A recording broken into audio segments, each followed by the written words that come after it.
بسم اللہ الرحمن الرحیم۔ السلام علیکم بچوں، بیٹا کیسے ہیں آپ؟ امید ہے اللہ تعالیٰ کے فضل و کرم سے آپ خیریت سے ہوں گے۔ جی بیٹا، آج ہم مضمون پڑھیں گے علم کے فائدے۔ جہاں تک دیکھیے بس علم کی فرما روائی ہے، جو سچ پوچھو تو نیچے علم ہے، اوپر خدائی ہے۔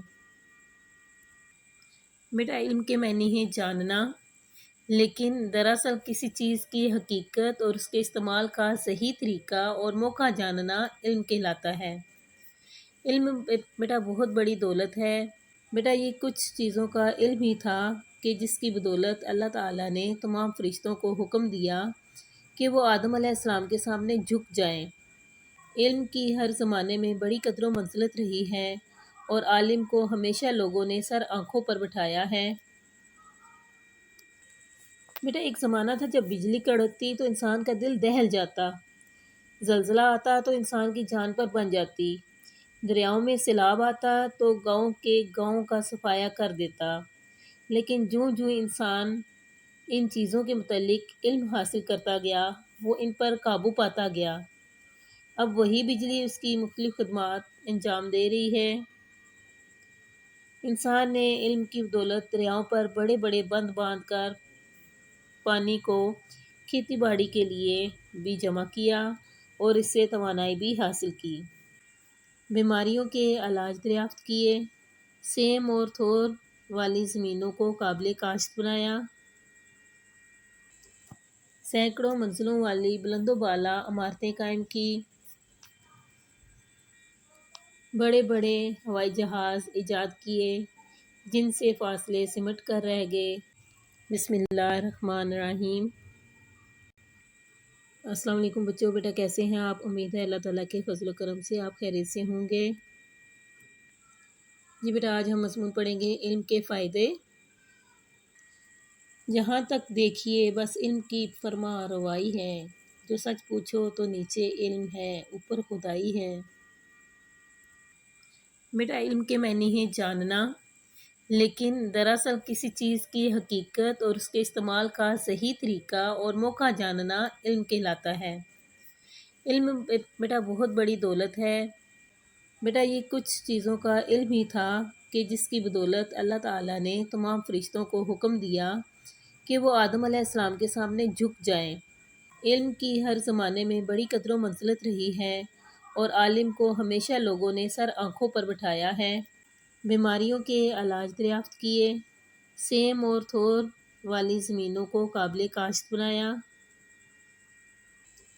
سینکڑوں منزلوں والی بلند و بالا عمارتیں قائم کی، بڑے بڑے ہوائی جہاز ایجاد کیے جن سے فاصلے سمٹ کر رہ گئے۔ ٹیپ ریکارڈر کے ذریعے انسان کی آواز کو ہمیشہ کے لیے محفوظ کر لیا گیا۔ علم تمام ترقیوں کا سرچشمہ ہے۔ اللہ تعالیٰ کو اور اپنی ذات کو پہچاننے کا ذریعہ ہے۔ علم ایک نور ہے جس سے جہالت کے اندھیرے دور ہوتے ہیں۔ علم ایک ایسی دولت ہے جو ہاتھ آ جائے تو پھر کبھی ضائع نہیں ہوتی۔ نہ اسے کوئی چور چرا سکتا ہے، نہ کوئی ڈاکو لوٹ سکتا ہے۔ اسے جتنا خرچ کریں یہ اتنی ہی بڑھتی چلی جاتی ہے۔ علم ہر مشکل کو حل کرنے میں رہنمائی کرتا ہے۔ اسی لیے حضرت علی رضی اللہ تعالیٰ عنہ فرماتے ہیں کہ ہم اللہ کی اس تقسیم پر بالکل راضی ہیں کہ اس نے ہمیں علم دیا اور جاہلوں کو مال و دولت سے نوازا۔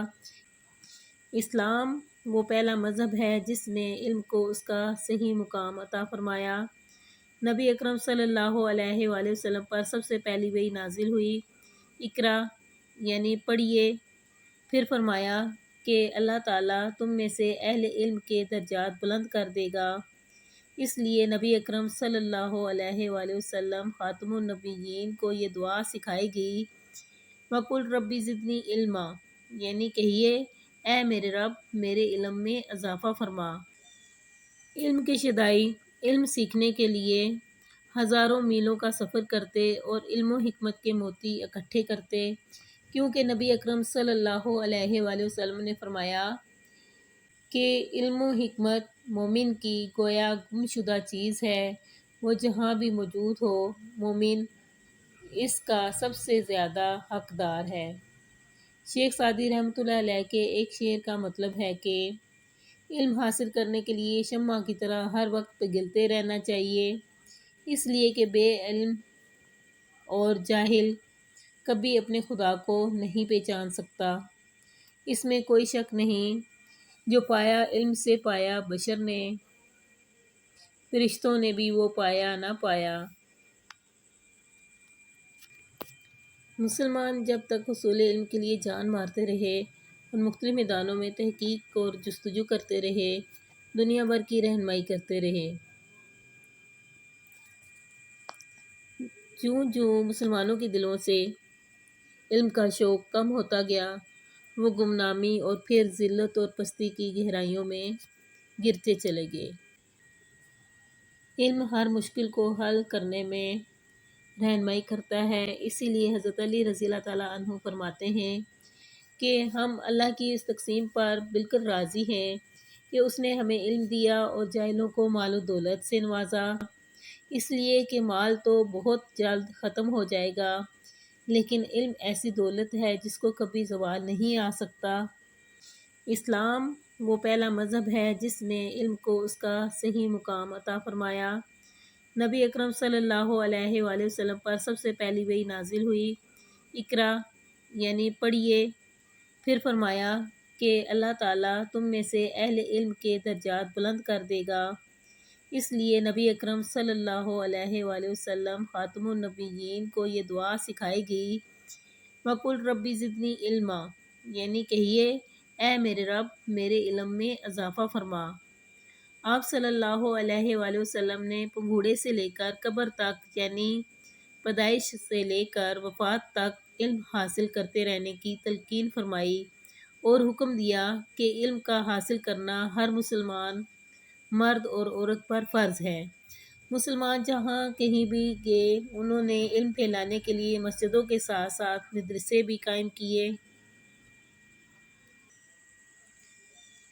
علم کے شیدائی علم سیکھنے کے لیے ہزاروں میلوں کا سفر کرتے اور علم و حکمت کے موتی اکٹھے کرتے، کیونکہ نبی اکرم صلی اللہ علیہ وآلہ وسلم نے فرمایا کہ علم و حکمت مومن کی گویا گم شدہ چیز ہے، وہ جہاں بھی موجود ہو مومن اس کا سب سے زیادہ حقدار ہے۔ شیخ سعدی رحمۃ اللہ علیہ کے ایک شعر کا مطلب ہے کہ علم حاصل کرنے کے لیے شمع کی طرح ہر وقت پگھلتے رہنا چاہیے، اس میں کوئی شک نہیں، جو پایا علم سے پایا بشر نے، فرشتوں نے بھی وہ پایا نہ پایا۔ مسلمان جب تک حصول علم کے لیے جان مارتے رہے اور مختلف میدانوں میں تحقیق اور جستجو کرتے رہے، دنیا بھر کی رہنمائی کرتے رہے۔ جوں جوں مسلمانوں کے دلوں سے علم کا شوق کم ہوتا گیا، وہ گمنامی اور پھر ذلت اور پستی کی گہرائیوں میں گرتے چلے گئے، اور دوسری قومیں علم و حکمت کے نئے سنگ میل تعمیر کرتی چلی گئیں۔ آج مسلم ممالک میں پڑھے لکھے لوگوں کی تعداد ترقی یافتہ ممالک کی نسبت بہت ہی زیادہ کم ہے۔ اگر ہم اپنی کھوئی ہوئی عزت اور عظمت دوبارہ حاصل کرنا چاہتے ہیں تو ہمیں علم ہی سے لو لگانا ہوگی۔ وقت کی یہی آواز ہے کہ لو جان بیچ کر بھی جو علم و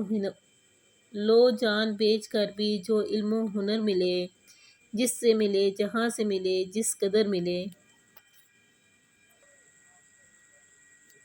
مسلمان جب تک حصول علم کے لیے جان مارتے رہے اور مختلف میدانوں میں تحقیق اور جستجو کرتے رہے، دنیا بھر کی رہنمائی کرتے رہے۔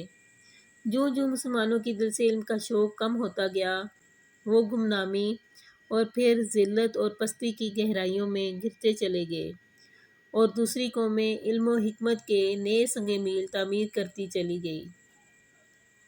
آج مسلم ممالک میں پڑھے لکھے لوگوں کی تعداد ترقی یافتہ ممالک کی نسبت بہت ہی زیادہ کم ہے۔ اگر ہم اپنی کھوئی ہوئی عزت عظمت دوبارہ حاصل کرنا چاہتے ہیں تو ہمیں علم ہی سے لو لگانا ہوگی۔